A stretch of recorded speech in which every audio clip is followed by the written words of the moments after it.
نحمدہ ونصلی ونسلم علی رسولہ الکریم اما بعد فاعوذ باللہ من الشیطان الرجیم بسم اللہ الرحمن الرحیم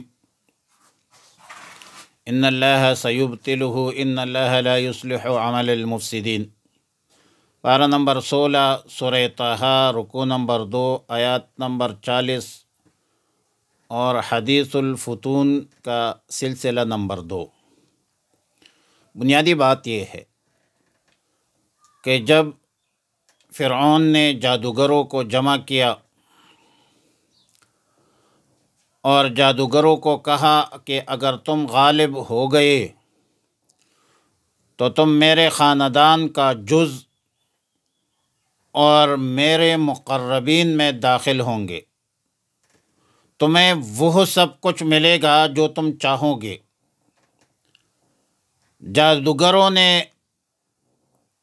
مقابلے کا وقت، جگہ موسیٰ علیہ السلام کے ساتھ طے کیا اور عید کا دن، چاشت کا وقت مقرر کیا۔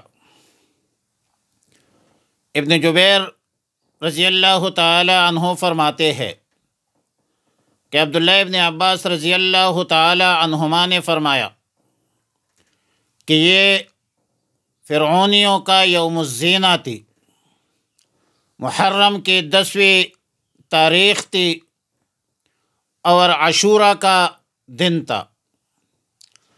جادوگروں نے موسیٰ علیہ السلام سے کہا کہ پہلے آپ اپنی لاٹھی ڈالیں یا ہم اپنی لاٹیاں اور رسیاں ڈال دیں۔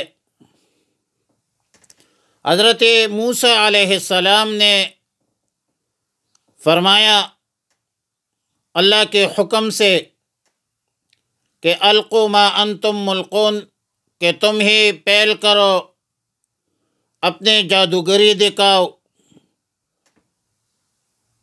او فلما القوا سحروا اعین الناس، جادوگروں نے جب لاٹیاں رسیاں ڈال دی تو پھر ساتھ یہ بھی کہا قالوا فبعزت فرعون انا لنحن الغالبون، کہ ہم آج کے دن غالب آ جائیں گے اور غالب ہوں گے۔ اسی وقت موسیٰ علیہ السلام نے جب رسیوں کو، لاٹھیوں کو سام کی شکل میں دیکھ لی تو ان پر ایک خوف بھی طاری ہوا۔ فَأَوْجَسَ فِي نَفْسِهِ خِیفَةً، اب یہ خوف طبعی تھا، جو بشریت کا تقاضا تھا اور جس سے انبیاء علیہم السلام مستثنیٰ نہیں۔ اور یہ بھی ہو سکتا ہے کہ خوف اس بات کا ہو کہ جو دعوت میں لے کر آیا ہوں اس میں رکاوٹ پیدا ہو جائے گی۔ پھر اللہ تعالیٰ نے حضرت موسیٰ علیہ السلام کو حکم دیا کہ اپنی عصا ڈال دو۔ موسیٰ علیہ السلام نے جب عصا لاٹھی ڈالی تو فَإِذَا هِيَ ثُعْبَانٌ مُبِينٌ، ایک اژدہا بن گیا،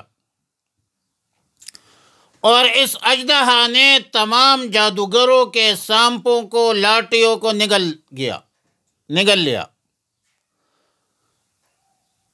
جادوگروں کو یقین ہوا کہ یہ اژدہا جادو نہیں ہے بلکہ یہ اللہ کی طرف سے ایک معجزہ ہے موسیٰ علیہ السلام کا۔ اور اس وقت انہوں نے اعلان کیا کہ ہم نے اللہ اور موسیٰ علیہ السلام کے لائے ہوئے دین پر ایمان لایا ہے، اور پھر اس مقابلے میں یہ مغلوب ہو گئے۔ فَغُلِبُوا هُنَالِكَ وَانقَلَبُوا صَاغِرِينَ۔ اور ایک بات کہ جس وقت یہ مقابلہ ہو رہا تھا اس وقت فرعون کی بیوی سیدہ آسیہ رضی اللہ تعالی عنہا پٹے پرانے کپڑے پہن کر اللہ تعالی سے موسیٰ علیہ السلام کی مدد اور نصرت کی دعائیں کر رہی تھی، اور دوسری طرف فرعون کے مظالم سے تنگ آ کر بنی اسرائیل موسیٰ علیہ السلام کو فریاد کرتے تھے کہ کسی طریقے سے ہمیں فرعون کی آزادی سے نجات دیا جائے، بنی اسرائیل کو آزاد کیجیے۔ اور ظاہر ہے کہ اس وقت مختلف حالات میں مختلف قسم کے عذاب آتے تھے فرعون پر، پھر ٹل جاتے تھے، پھر وعدہ خلافی کرتے تھے، بدعہدی کرتے تھے، یہاں تک کہ موسیٰ علیہ السلام کو حکم ہوا کہ اللہ کی طرف سے کہ اپنی قوم کو لے کر رات کے وقت شہر سے مصر سے نکل جائے۔ اور جب یہ لوگ شہر سے نکل گئے، فرعون کو پتہ چلا کہ یہ سب لوگ شہر کو چھوڑ کر نکل گئے ہیں، تو فرعون نے اپنی تمام جو ریاستی لوگ تھے، پولیس تھے، فوج تھی وغیرہ، ان سب کو بنی اسرائیل کے تعاقب میں چھوڑا۔ اب بنی اسرائیل آگے اور فرعون کے لشکر پیچھے، اور پھر دریا کے قریب آگے دریا اور پیچھے فرعون کے لشکر۔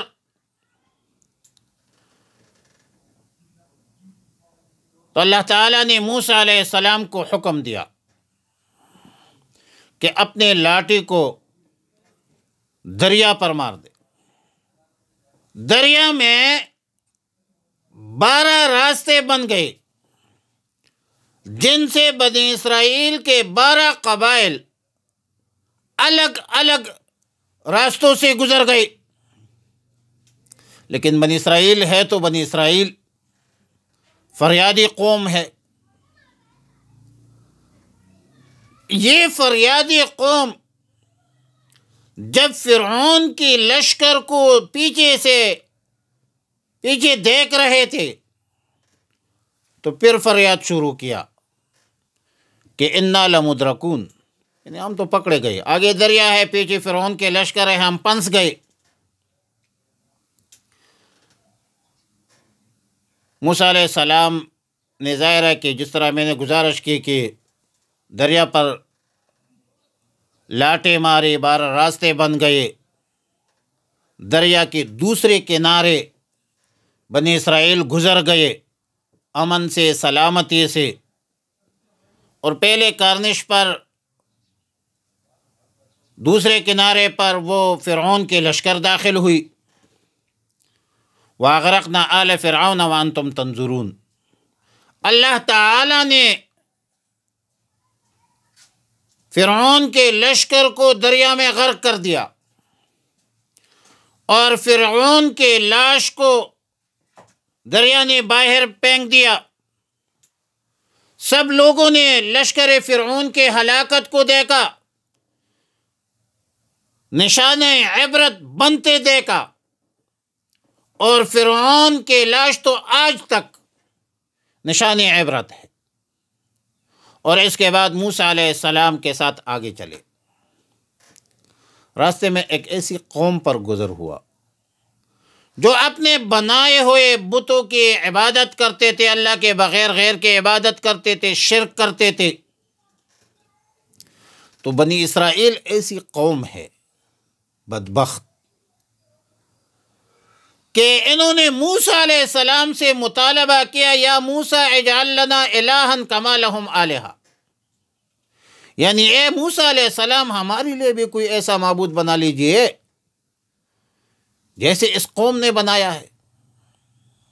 موسیٰ علیہ السلام نے فرمایا انکم قوم تجہلون، تم تو عجیب قوم ہو،